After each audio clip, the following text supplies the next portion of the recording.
All right, I'm here with the Reverend Dr. Gary Hurd. Gary, can you just give us some detail about your affiliation and your present role? Right. Well, strange enough, I'm an ordained Baptist minister who's working in a Church of Christ hospital and teaches for the Anglicans. So quite a diverse experience. I'm currently the spiritual care coordinator at Bethesda Hospital in Claremont in Western Australia, primarily working in the palliative care unit, but I'm also responsible for the surgical side of the hospital as well.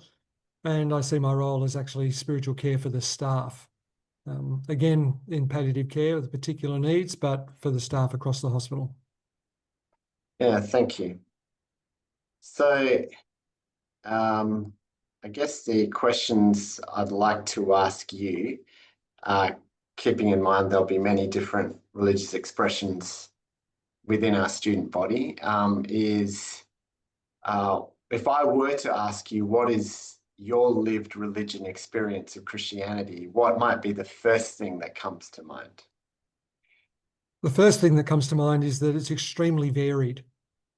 So I've journeyed through the very evangelical tradition, but ministered in a number of different churches across the theological spectrum. And I have to say that through that, I've learned that people live out their faith in sometimes in contradistinction to their theology. So their lived theology does not always necessarily match the spoken theology that they would do in a particular church context.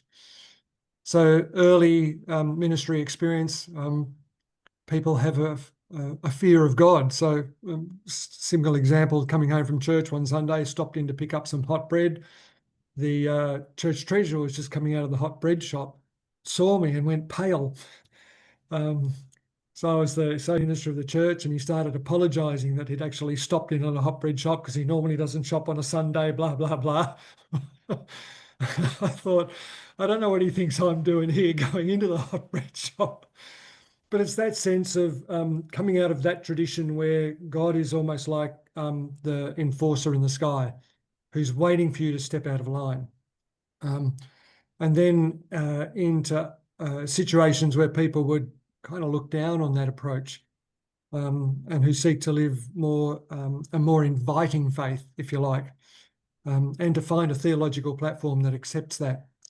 And through then to a very small inner city church where it was about serving a community and trying to make the community a better place because you're there. My last church experience was a church that was accepting of all particular walks of life. They had a very inclusive statement. So I was able to baptise somebody who was of the LGBTQIA community in that church, and it was nobody blinked on that. So what I've discovered through that journey is people express the love of God in so many diverse and different ways, and build a theological framework around that to try and reflect what that means from them in Scripture. Part of it grows out of that, and some of it grows back into that. And so a lived theology is, we talk about Jesus as the way, the truth, and the life, and most often we kind of just sit on the truth. But I think there's a way of life and a way of being that people grow into in faith, and then struggle to try and match the theological traditions out of which they've come, to give expression to what they're actually doing and living out. Thank you very much. So I guess the next question I was thinking to ask is, and it may be along the same lines, what is one thing that you'd really like people in Australia who are not Christians to understand better about being Christian? First thing I'd like to do is disabuse them of the phenomenon that it's all about rule following, but rather it's about a growth towards what I would call integrity.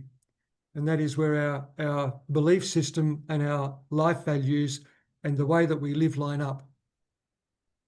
And that can be as simple as to love one another as you're loved. to give people the same sense of grace that you receive, to be themselves and to discover who they are and who God has created them to be.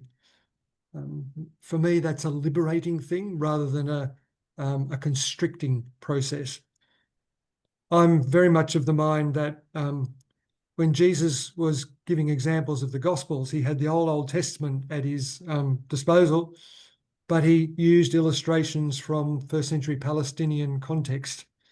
A sower going out to sow, and all of those parables were reflecting the context in which they lived. And in that sense, Christianity is a response to the context in which people live, and to work out what it means to live that out, generally as a good neighbour, as a loving and life-giving force in the community. So that to be a Christian today should mean that in our context, we make it a better place to live, that we give people a sense of the fragrance of heaven on earth, if you like, taking the Lord's Prayer wording there.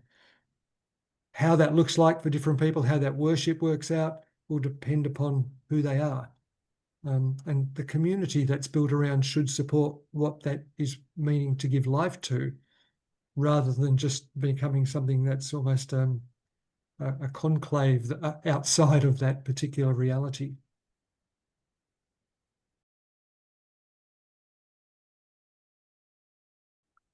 So turning to a more specific kind of phenomenon, if you had to choose only one thing to share regarding what Christians believe and or practice in relation to death and dying, what would that be?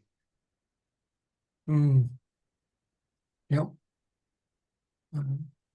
I think I have two correctives in general evangelical theology. I'd like to start at Genesis 1 rather than Genesis 3. Genesis 3 starts with the fall, and everybody's, we've got some good news for you. You're a sinner condemned to hell, that kind of starting point. Whereas Genesis 1 says we are created good. We're created in the image of God. In John 3, we talk about John 3:16 and forget John 3:17, which says, for God did not send his Son into the world to condemn the world, but that through it might be saved. Now, on those two pivot points, if you like, facing death and dying is to face a God who we're created in the image of and who's not inclined to condemn. So that when we're looking at death and dying, in one sense, it's like being born. Before you're born, you have no idea what life's going to be like once you step outside of that womb. And I think it's the same with death and dying. There's a mystery about it, but there's also a sense of being born into something that God has created and that God has prepared us for. Now, whether how that looks like from a faith perspective, does somebody have to make a particular profession of faith to experience that? What I've read about people who've gone through near-death, what they call near-death experiences, where they've actually died and been brought back, regardless of faith, what they've encountered has been benevolent. And so when I'm talking to people who aren't of a Christian faith, that's the kind of conversation I would have with them. I actually find it harder sometimes to talk to Christians about that, particularly when they have others coming and saying, well, you've got to believe God's going to heal you, God's going to... And it almost disempowers them. It's a learned helplessness that I can do nothing in the face of death unless God intervenes, rather than I'm actually was born from God and am returning to God in that process. And so to try and open that conversation up for Christians sometimes is difficult, because they're locked into the God has to save me by actually healing me rather than save me through death. For people who aren't Christians, they quite welcome often that analogy of birth into something that's new and something that far better than we could ever dream or imagine. I think we underestimate the grace of God. In that sense, if everybody is a bearer of God's image, if God is to obliterate us, then he's destroying part of himself. The character of God is born in each of us, and for some people it's buried deep because of life experiences. And so to try and surface that is a big part of my role, in a sense.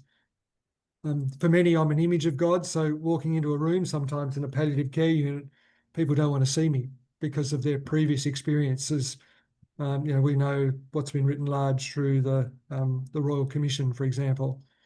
And so their experiences of that are, and I say, fine. And being human, it's a human-to-human conversation in the end. And I say, look, if you want to talk about anything, I don't care what it is, I'm here for you.